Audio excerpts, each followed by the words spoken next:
쌍둥이 중 하나가 쓰러졌다. 형의 손에는 아직 피 묻은 것이 들려 있었다. 로마를 세운 그 손이었다.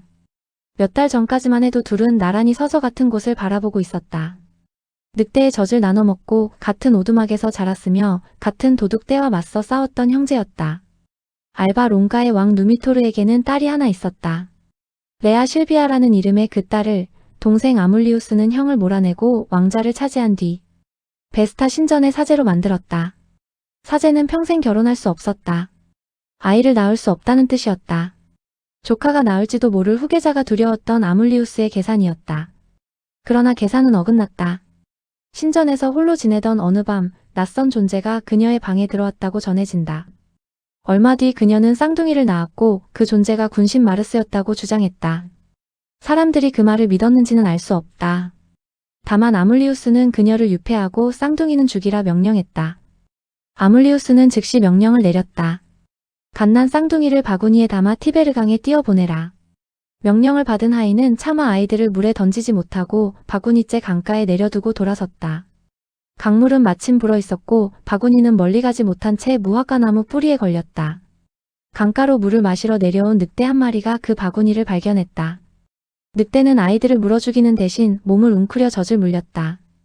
며칠 뒤 그 자리를 지나던 왕의 목동 파우스툴루스가 이 광경을 보고 늑대를 쫓아내고 아이들을 거두었다.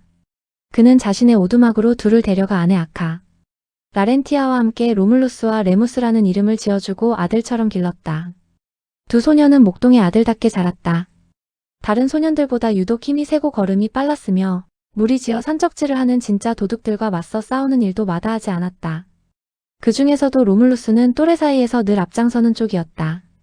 목동들끼리 다툼이 생기면 그가 나서서 시비를 갈랐고 판결에 불복하는 이는 거의 없었다. 정작 자신들이 왕가의 핏줄이라는 사실은 두 형제 자신도 모른 채였다. 그러다 레무스가 도둑떼에게 붙잡혀 아물리우스 앞에 끌려가는 일이 벌어졌다. 이 소동 속에서 파우스툴루스는 마침내 감춰뒀던 비밀을 로물루스에게 털어놓았다. 너희는 내 아들이 아니다. 너희는 알바 롱가의 진짜 후계자다. 로물루스는 무리를 모아 왕궁으로 쳐들어갔다. 아물리우스는 그 자리에서 죽었고 늙은 누미토르는 다시 왕자에 앉았다. 그러나 형제는 알바 롱가에 남지 않았다. 자신들이 자란 티베르강 근처 늑대에게 발견됐던 바로 그 언덕들에 새 도시를 세우기로 했다. 문제는 어느 언덕이었다. 로물루스는 팔라티노 언덕을, 레무스는 아벤티노 언덕을 원했다.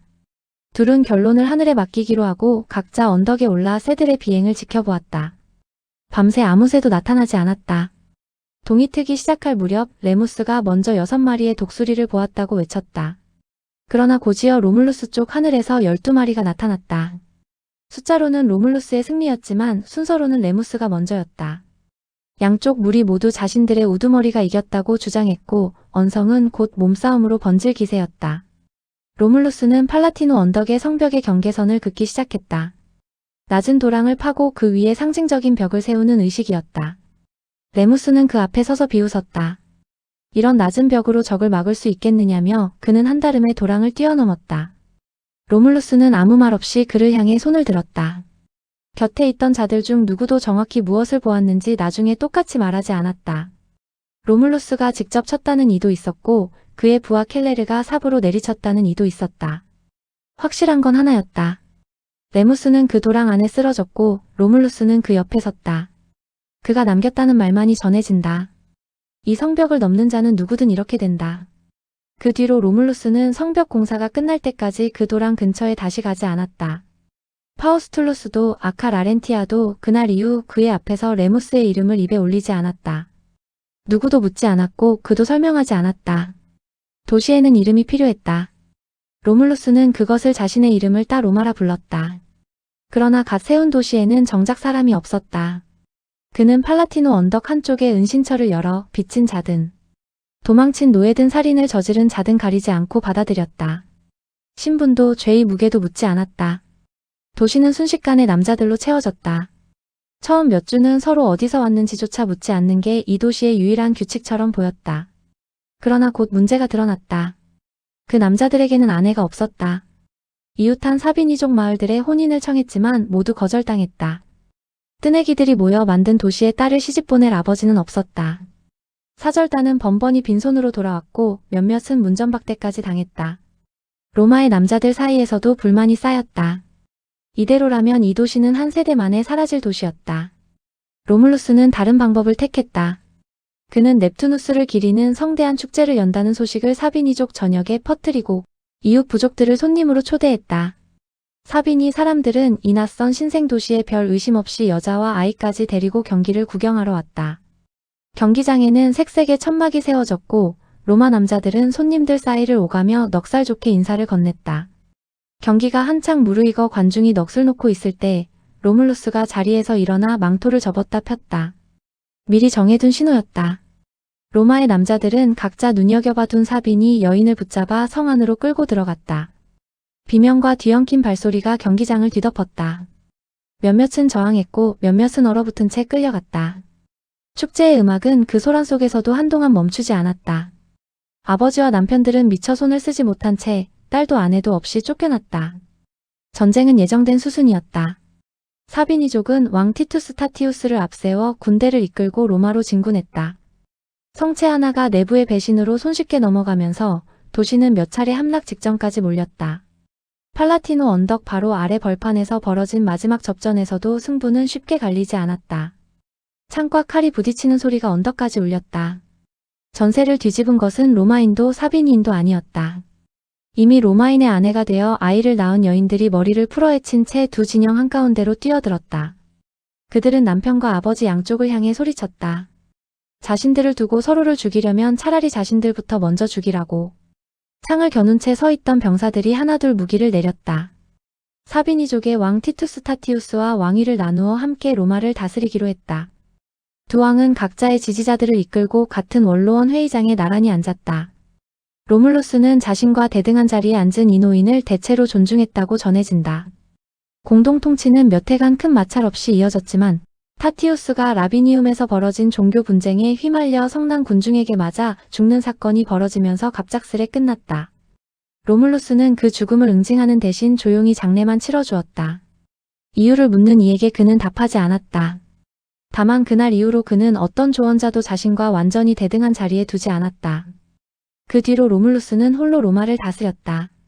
도시는 커졌고 그의 권력도 함께 커졌다. 처음에는 그저 신중해진 것처럼 보였다. 그러나 신중함은 곧 의심으로 굳어갔다. 그는 점차 원로원의 자문을 구하지 않고 독자적으로 결정을 내리기 시작했다. 정복한 이웃 도시에서 얻은 땅을 원로원과 의논하지 않은 채 자신의 병사들에게 나눠주는 일도 여러 차례였다. 왕의 근위병 격인 무리를 새로 조직해 늘 곁에 두었고 화려한 붉은 망토를 걸치고 높은 자리에 앉아 원로원 의원들을 내려다보며 접견하는 일이 잦아졌다. 그가 지나갈 때 길을 비켜서지 않는 자가 있으면 근위병들이 곤봉으로 그 자리에서 밀어냈다. 유독 참지 못하는 것은 따로 있었다. 자신이 그은 경계를, 자신이 정한 순서를 대놓고 비웃으며 뛰어넘는 자였다. 그런 자를 마주할 때마다 그의 손이 먼저 움찔거렸다는 이야기가 근위병들 사이에서 돌았다. 한때 그가 직접 지명에 앉힌 100명의 아버지들조차 이제는 왕 앞에서 먼저 입을 열지 못했다. 불만은 저마다의 집안에서만 새어나왔다. 겉으로 드러내는 이는 없었다. 도랑을 뛰어넘는 자는 누구든 이렇게 된다는 그 말을 그는 도시 전체를 향해 매일 다른 방식으로 되풀이하고 있었다. 로물루스가 37회째 로마를 다스리던 어느 날 그는 캠푸스 마르티우스에서 군대를 사열하고 있었다. 원로원 의원 전원이 그를 둘러싸고 있었다. 맑던 하늘이 갑자기 어두워지더니 거센 폭풍이 몰아쳤다. 천둥과 함께 짙은 구름이 그가 서 있던 자리를 통째로 뒤덮었다. 사열에 나와 있던 병사들은 놀라 사방으로 흩어졌고 구름이 거쳤을 때 그 자리에 남은 것은 원로원 의원들 뿐이었다. 로물루스는 없었다. 시신도 목격자도 마지막 말도 남지 않았다. 그가 도랑 위에서 형을 내려다보던 그날처럼 이번에도 정확히 무슨 일이 있었는지는 아무도 똑같이 말하지 못했다. 원로원 의원들은 그가 신이 되어 하늘로 올라갔다고 선포했다. 군중 대부분은 그 말을 순순히 받아들이지 않았다.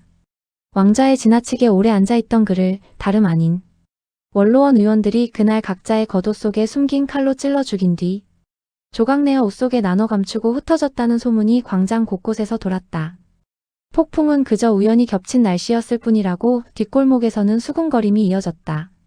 소문을 잠재운 것은 며칠 뒤 나타난 한 원로원 의원 율리우스 프로클루스였다. 그는 자신이 그날 밤 들판을 걷다가 예전보다 더 크고 눈부신 갑옷을 걸친 로물루스를 직접 만났다고 광장에 나서서 증언했다. 로물루스는 이제부터 자신을 퀴리누스라는 이름의 신으로 섬기고 로마인들에게 용맹함만 잃지 않으면 세상을 지배하게 될 것이라 전하라 말했다고 했다. 그 증언 이후로 로마는 더 이상 그의 실종을 캐묻지 않았다. 퀴리날레 언덕에는 그를 위한 신전이 세워졌고 매해 그날이 되면 시민들은 그 언덕에 올라 그의 이름을 불렀다. 형제를 죽이고 세운 도성에서 왕은 홀로 사라진다. 테세우스 역시 자신이 세운 나라에서 쫓겨났다. 형을 죽이고 얻은 도시가 결국 그마저 지워버렸다.